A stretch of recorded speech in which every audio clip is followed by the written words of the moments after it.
جی آگے اللہ پاک کیا کہہ رہے ہیں؟ دو عیب بیان کر دی، عیب گو عیب جو۔ آگے اللہ پاک کہہ رہے ہیں الذی، جو کہ جمع کرتا ہے مالا وعددہ، مال کو جمع کرتا رہتا ہے اور اسے گنتا ہی رہتا ہے۔ اب 20 روپے ہو گئے، اب 40 ہو گئے، اب 40,000 ہو گئے، اب 50,000 ہو گئے، اب اگلی کمیٹی نکلے گی تو اتنے ہو جائیں گے۔ یہ اس کا بھی بتا رہے ہیں اللہ یہاں پہ۔ ہم تو سمجھ رہے ہیں بڑا جوڑ لیا میں نے، اللہ کہہ رہا ہے اس کے لیے بھی یہی والی جہنم ہے جو پہلا لفظ ہے اس سورت کا، ویل، ہلاکت ہے ان کے لیے بھی۔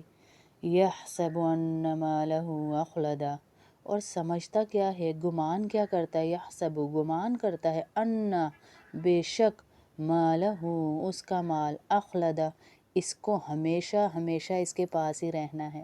ہاں جی، ہمیشہ ہمیشہ ادھر ہی رہنا ہے اس کے مال نے، بلکہ آج ہم مرے کل ہمارا گھر وارثوں کا، آج ہم مرے کل ہماری دیگیں پکنا شروع ہو جائیں گی، یہ ہے ہمارا مال۔ کَلَّا لَيُنبَذَنَّ فِي الْحُطَمَةِ، اللہ پاک کہہ رہے ہیں کیا کرتے ہو، کیا سمجھ رہے ہو، کَلَّا لَيُنبَذَنَّ فِي الْحُطَمَةِ، کَلَّا ہرگز نہیں، ہرگز نہیں۔ ہم ایک دم کہتے ہیں نا کسی بچے کو کسی چیز کو، ایسی چیز کو ہاتھ لگائے یا ایسا نقصان کر رہا ہے تو ہم کہتے ہیں ہرگز نہیں، ہرگز نہیں، ایسی بات نہ کرنا، نعوذ باللہ۔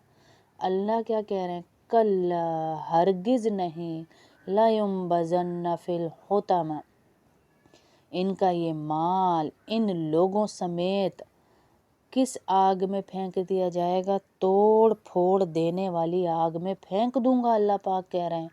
وَمَا أَدْرَاكَ مَا الْحُطَمَةُ، تم کیا جانو، اللہ کہہ رہے ہیں وہ آگ کیا ہے۔ اللہ اکبر، کیسی باتیں کر رہے ہیں اللہ، اس ایک